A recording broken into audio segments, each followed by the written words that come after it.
Asteroid 2022 AE1 ने साल 2022 में पहले हफ्ते में ही वैज्ञानिकों की नींद उड़ा दी थी और तब ये आशंका जताई जा रही थी कि अगर इसकी दिशा में जरा सा भी हेरफेर हुआ तो ये एस्टेरॉयड धरती से टकरा सकता है। इस वजह से साल के सबसे पहले हफ्ते में यूरोपियन स्पेस एजेंसी ESA समेत दुनिया भर के कई वैज्ञानिक तनाव में थे।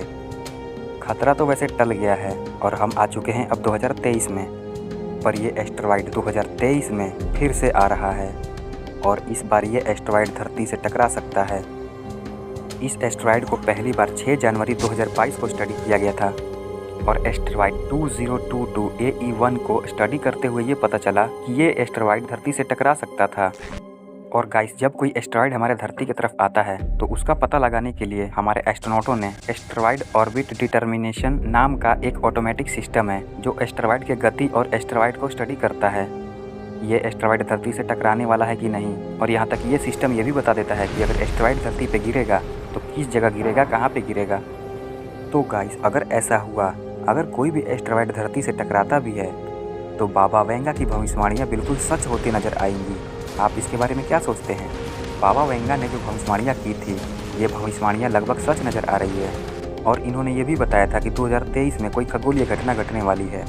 अगर आप बाबा वेंगा की भविष्यवाणियों के बारे में नहीं जानते तो मैंने डिस्क्रिप्शन में इस वीडियो का लिंक दे दिया है, आप इस वीडियो को देखने के बाद वो वीडियो देख सकते हैं। और वैज्ञानिकों का ये मानना है कि इस आकार का एस्टेरॉयड धरती से 6 लाख साल में एक बार टकराने का चांस ज़्यादा होता है। और दोस्तों, घबराने की बात नहीं है, क्योंकि हम इंसानों की किस्मत की बात यह है कि नासा ने हाल में ही एक डार्ट मिशन को लॉन्च किया था। अगर आप इस चैनल के सब्सक्राइबर हैं तो आपको पता होगा। अगर आपने डार्ट मिशन वाला वीडियो नहीं देखा है तो मैंने डिस्क्रिप्शन में इसका लिंक दे दिया है, आप जाके उसे भी देख लें। डार्ट मिशन वो मिशन है जो हमारे धरती पे अगर अंतरिक्ष से कोई उल्का पिंड गिरता है तो उस ऑब्जेक्ट को ये अंतरिक्षयान हिट करेगा और उसकी दिशा बदल देगा, जिसकी वजह से हम इंसान बच जाएंगे और वो एस्टेरॉयड हमारे धरती पे नहीं गिरेगा, बल्कि इस टक्कर से तो उसकी दिशा ही चेंज हो जाएगी और वो कहीं और चला जाएगा। मार्को नाम के एक वैज्ञानिक ने ये बताया कि जब इन्होंने इस एस्टेरॉयड पर स्टडी किया तब उनसे कुछ चूक हो रही थी, क्योंकि आमतौर पर हर एस्टेरॉयड को शुरुआत में रिस्क जोन में रखा जाता है और दूरी घटने के साथ साथ उसकी रिस्क जोन की सतर भी बढ़ता रहता है। लेकिन ये एस्टेरॉयड तो बिल्कुल सबको डरा ही दिया था। आपको पता है, जैसे जैसे कोई भी एस्टेरॉयड अगर धरती के करीब आता है तो वैज्ञानिकों की स्टडी और ज़्यादा स्टिक हो जाती है। ESA के नियर अर्थ ऑब्जेक्ट कोऑर्डिनेशन सेंटर के एस्ट्रोनॉमर मार्को मिसेली ने एक बयान जारी किया और उस बयान में उन्होंने ये कहा कि मैंने पिछले 10 सालों में कभी भी इतना रिस्की एस्टेरॉयड नहीं देखा है और उनकी स्टडी से ये पता चला कि एस्टेरॉयड 2022 AE1 4 जुलाई 2023 को धरती से टकराएगा और इसे रोकने के लिए कुछ करने की स्थिति भी नहीं बन रही है।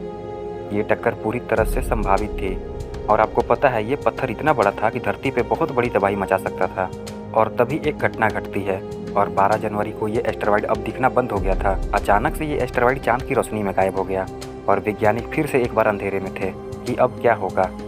और यहाँ तक कि वैज्ञानिकों को भी ये नहीं पता चला कि अब क्या होगा, क्योंकि ये एस्टेरॉयड चंद्रमा की रोशनी में छुप गया था। पर आपको पता है, घबराने की बात नहीं है। अब एक नया डेटा आया है जिसमें इस बात की तस्दीक की गई है कि यह एस्टेरॉयड धरती के बगल से गुजर जाएगा, यानी कि धरती से तकरीबन 1 करोड़ किलोमीटर दूरी से गुजरेगा। इसका सीधा मतलब है कि हमको घबराने की बात नहीं है। पर हाँ, इस एस्टेरॉयड में थोड़ी सी भी हिलचुल हुई या फिर ये अपने ऑर्बिट से भटका तो ये एस्टेरॉयड धरती पे प्रलयकारी विनाशक मचा सकता है। पर हम इन सब अंतरिक्ष खतरों से हमेशा से बचते आ रहे हैं और लगता है कि इस बार भी बच ही जाएंगे। और ये एस्टेरॉयड 2023 में जुलाई को धरती से तकरीबन 1 करोड़ किलोमीटर दूर से गुजरेगा और हम एक बार फिर से सुरक्षित बच जाएंगे।